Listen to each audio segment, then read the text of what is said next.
Hi friends, welcome back. I pray you and your family are fine. You must have by now completed watching Dirillus Etrurul, Resurrection Rising.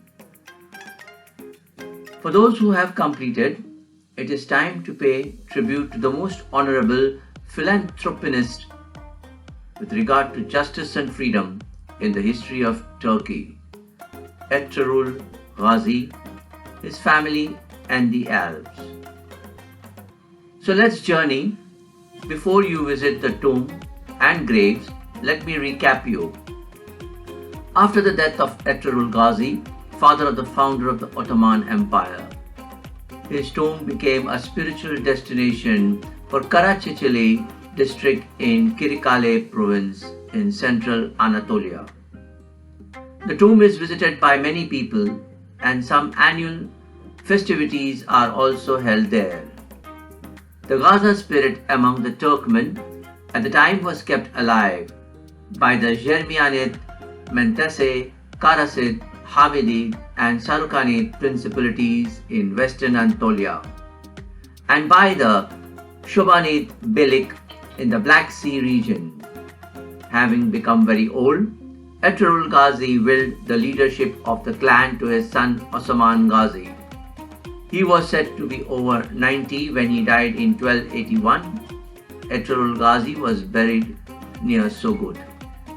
After his death, his tomb became a spiritual destination. The locals visit the tomb every year since then and continue to hold festivity.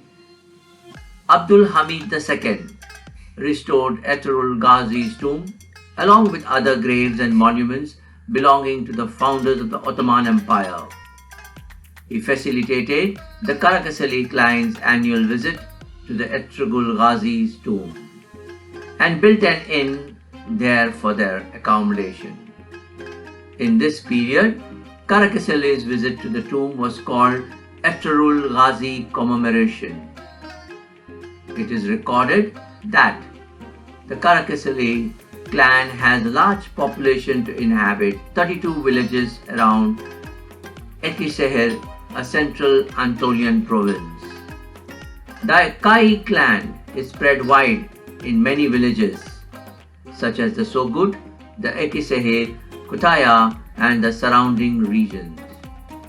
During their march, the Karaköseli horsemen led by the gendarmerie troops proceed holding Ottoman flags and singing national songs. Arriving at the Ertuğrul Ghazi tomb, you will observe the change of guards. People perform prayers for 3 or 4 days in their environs, chanting La ilaha illallah, which means there is no God but God. And then they return pleased. The clan's arrival to their villages becomes something of a national holiday. The Ottomans were considered to be the descendants of the Kai tribe of the Hun Han branch or the right wing of the Oghuz Turks. Watch out for the rise of the Ottoman Empire. Time for you to visit and pay tribute. Do watch, comment and subscribe. Don't call for the bell boy, but do ring the bell. All the best. See you soon.